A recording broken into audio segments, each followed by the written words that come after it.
4, iniciamos la predicación. Ahora, hermanos, a partir del versículo 12, le estoy dando un cambio de título a la enseñanza, porque pues, estamos viendo que ya no nos está hablando del reposo, ahora nos está hablando de la eficacia de la palabra de Dios. Entonces, ese es el título del tema, la eficacia de la palabra de Dios. Versículo 12, vamos a continuar viendo este versículo, acompáñenme con su vista. Dice así en el nombre del Señor Jesús. Porque la palabra de Dios es viva y eficaz, y más cortante que toda espada de dos filos, y penetra hasta partir el alma y el espíritu, las coyunturas y los tuétanos, y discierne los pensamientos y las intenciones del corazón. Amén, hermanos. Tomen su asiento, gloria a Dios. Vamos a seguir haciendo énfasis en la palabra eficaz, que es una de las características que el autor de Hebreos aquí nos dice que tiene la palabra de Dios, la voz de Dios. Bien. Ahora, hermanos, que en ocasiones escucho los actos que preside el presidente de México, y una de las cosas que él ha mencionado a la gente, sí está haciendo mucho bien, terrenalmente hablando, está haciendo mucho bien, y también en ocasiones como que entremezcla así algún mensaje tipo espiritual, en el sentido de que menciona la mayor satisfacción del ser humano no es la riqueza, dice. La satisfacción mayor del ser humano es ser buenos, es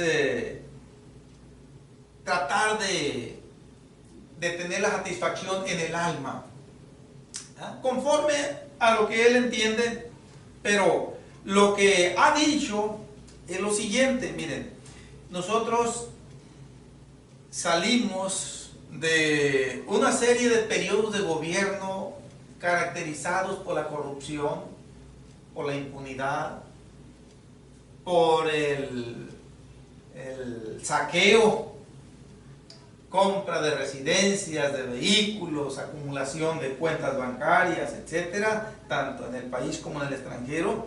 Y por cierto que está quitando este señor muchísimos bienes, dinero, y todo lo que está recolectando con las ventas que hace subastas.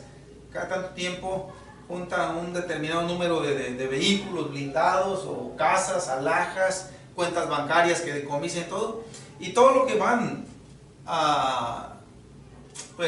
quitando, decomisando, se lo entregan a los municipios más pobres que hay en México. Pero una de las cosas que me ha tocado escucharlo decir, miren, esos gobiernos corruptos que nos antecedieron saquearon mucho al país, dice, pero no lograron, dice, no lograron vaciarlo, porque nuestra patria tiene muchos recursos naturales, ¿verdad? Tiene litorales por los dos lados grandísimos, tiene muchas riquezas de mar, la agricultura, la minería, y menciona muchas cosas, dice. Entonces, por más que saquearon, dice, saquearon una mínima parte, dice, porque nuestro país es muy rico, y tiene México un pueblo trabajador, un pueblo honesto, un pueblo que ciertamente se caracterizó por echarse a perder en la violencia. Entonces, pero fue porque lo aorillaron estos gobiernos malos que hubo, dice. Los descuidaron a la población, no les interesó, y la gente, al verse en la miseria, en la pobreza, pues unos se fueron para el otro lado, otros se fueron a asaltar, otros a traficar la droga, otros a robar, a fraudear, etcétera, pero eso fue por las circunstancias, dice.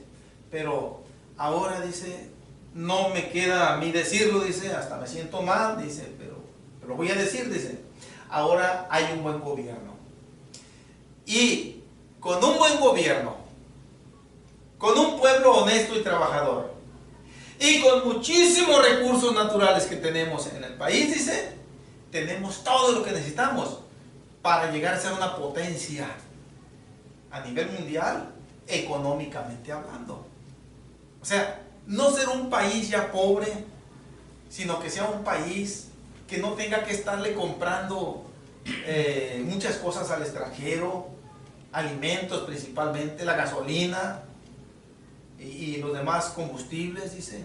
Se están dando mantenimiento a 4 refinerías que se hicieron hace 40 años y están iniciando a fabricar una nueva refinería muy moderna, grandísima, ahí en el estado de Tabasco. Dice, y con eso, dice, ya no vamos a comprar gasolina.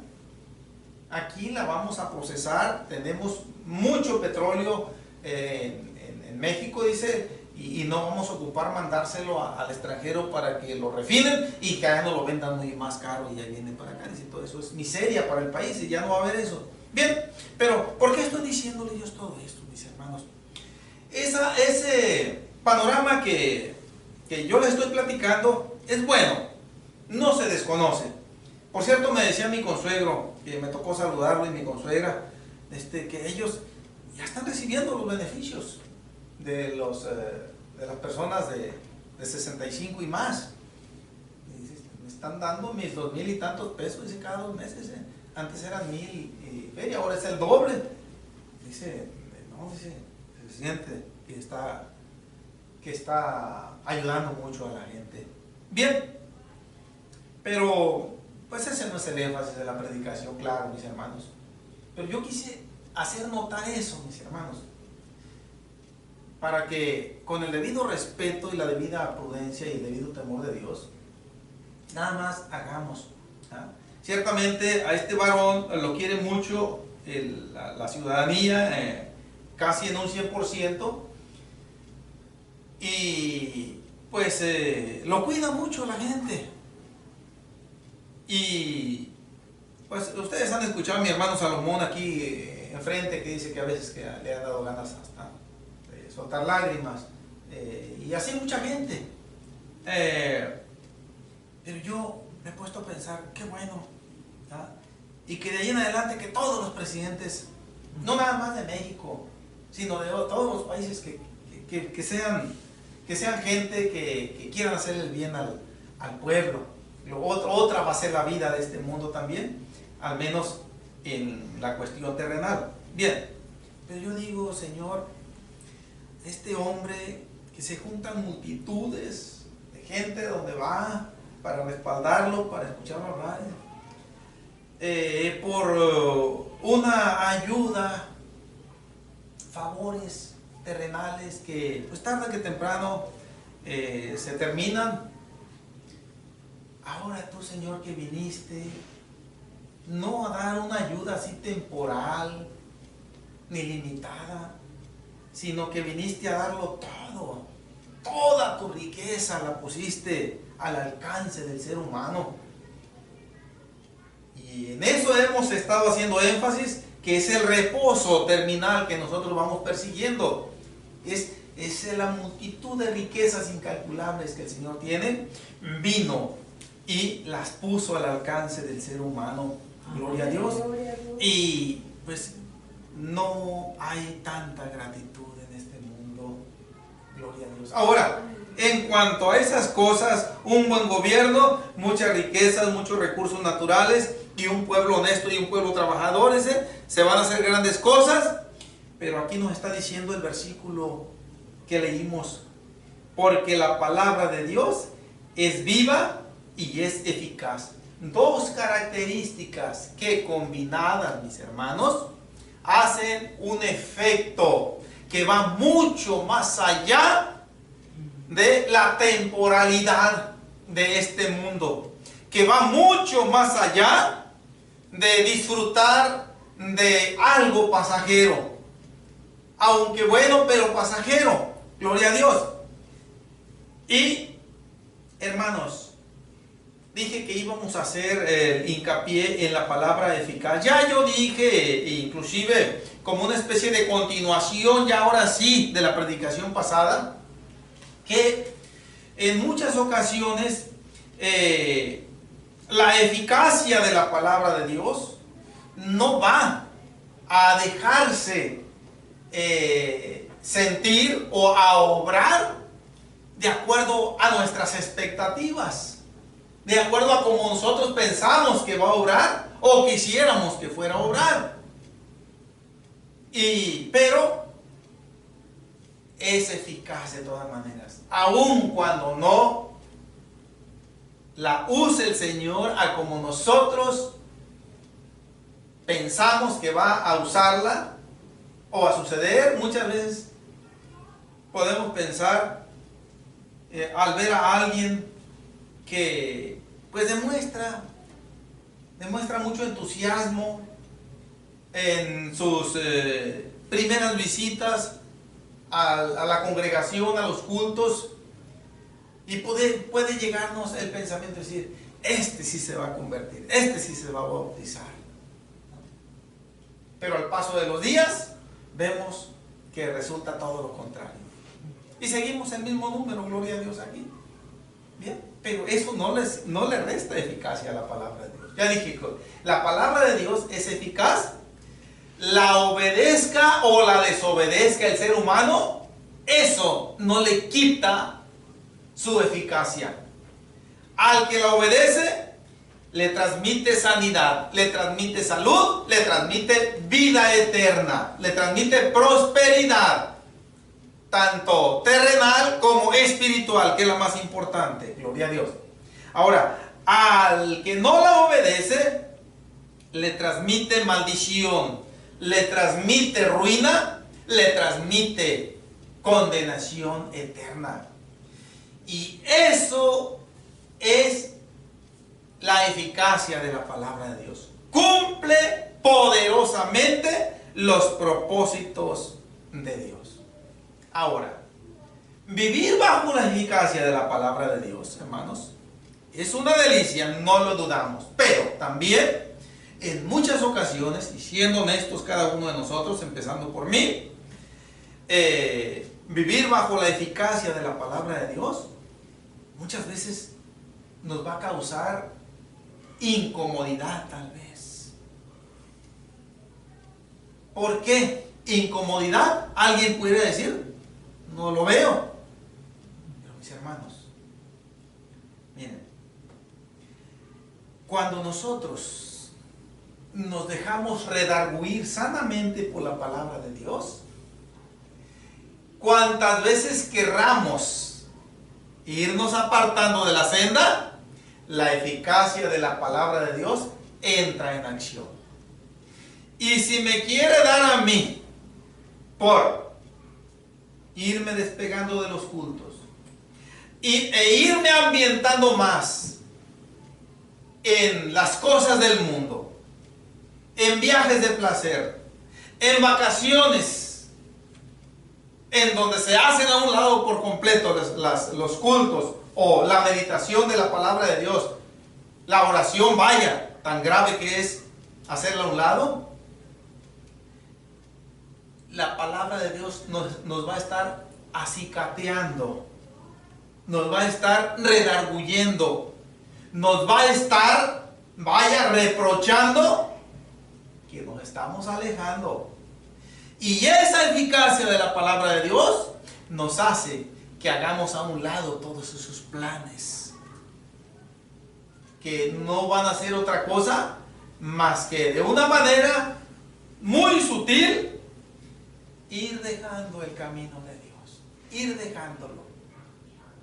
Y hermanos, pues yo tengo, al menos en lo que a mí me consta, he visto bastantes testimonios de este tipo.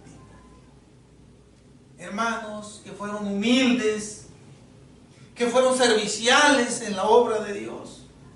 Hermanas que fueron muy abnegadas en la obra de Dios. De pronto se empezó a ver, a florecer la riqueza material, y poco a poco a comprar esto, a comprar aquello, a irnos de vacaciones a tal o cual lugar.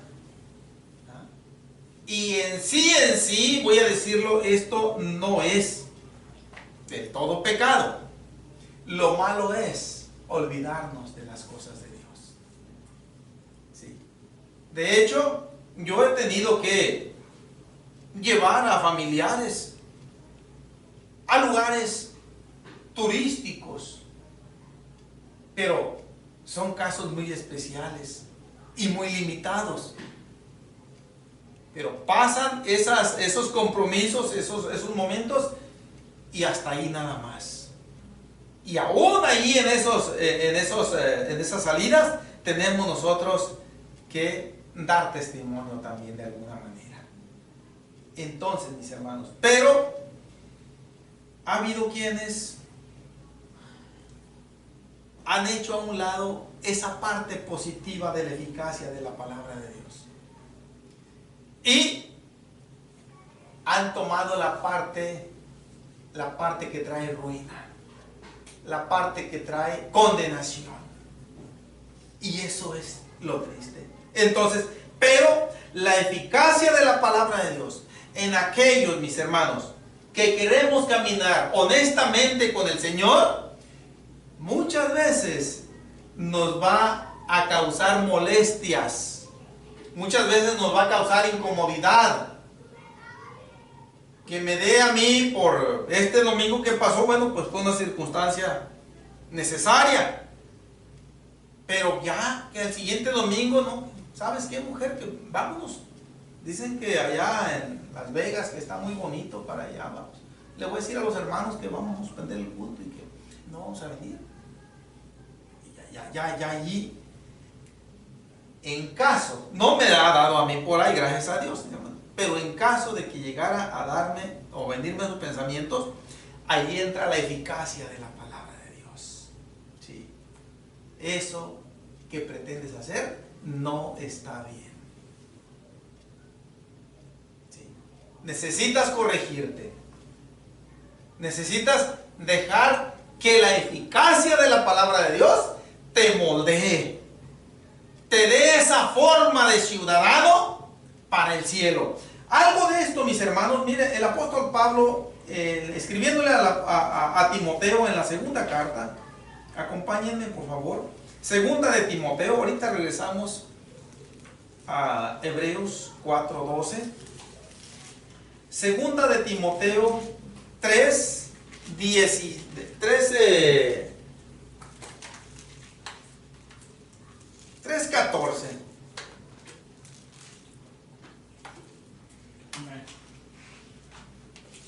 Desde el 12 vamos a...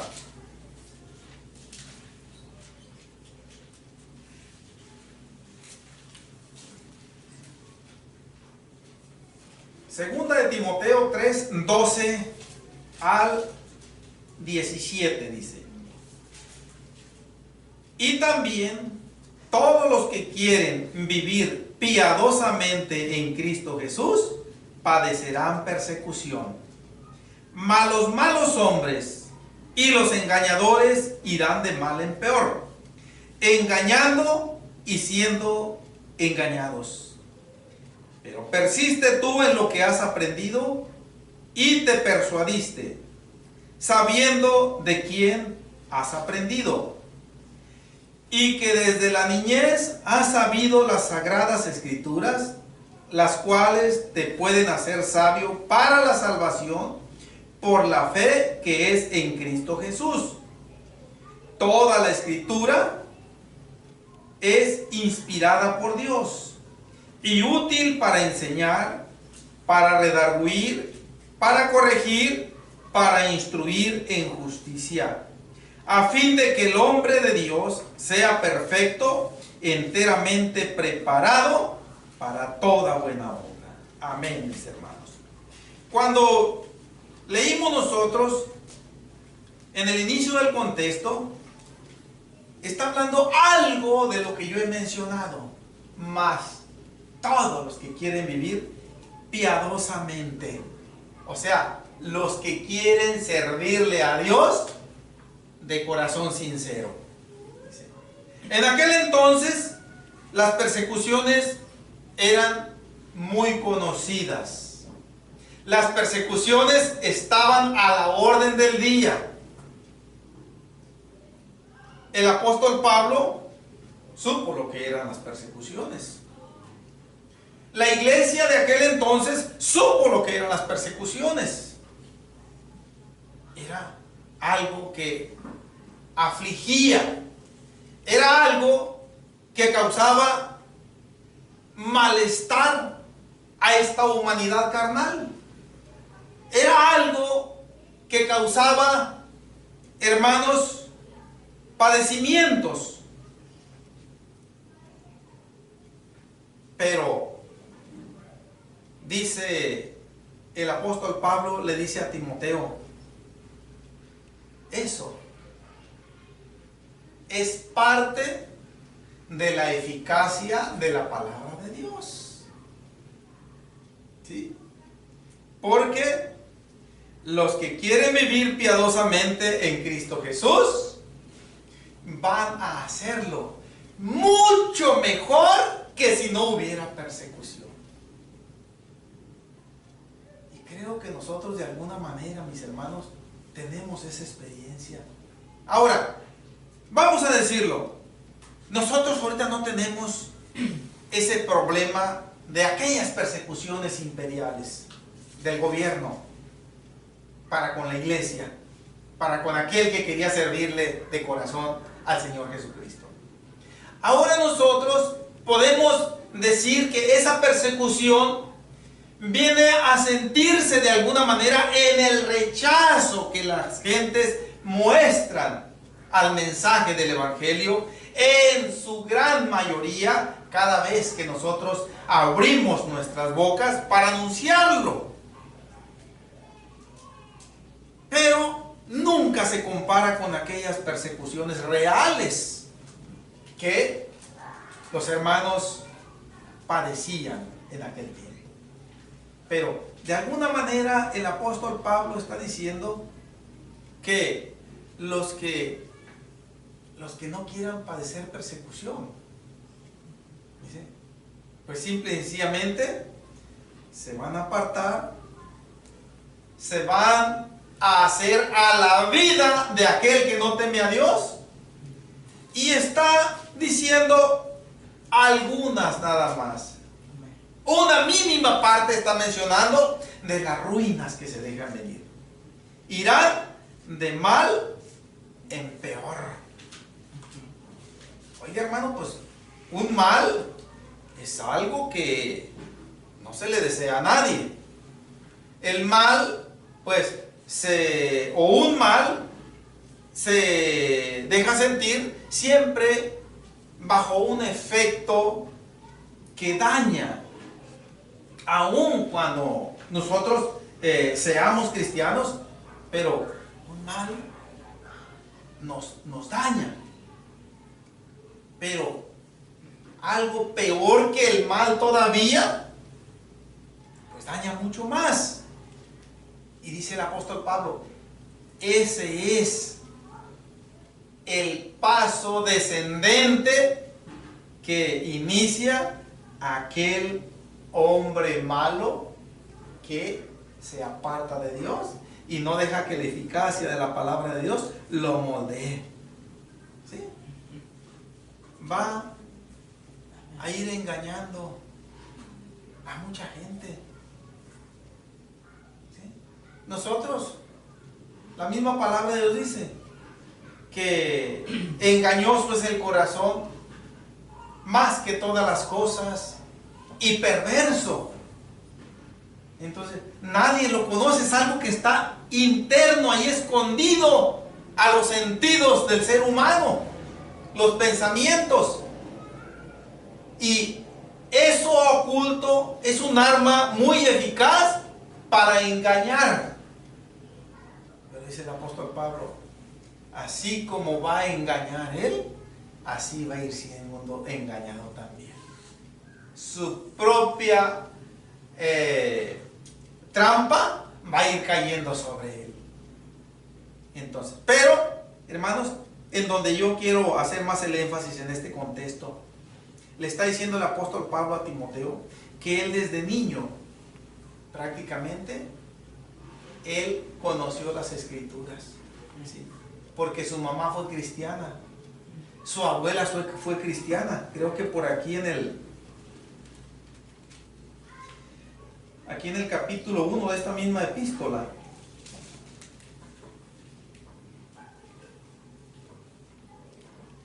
en el versículo 5, dice,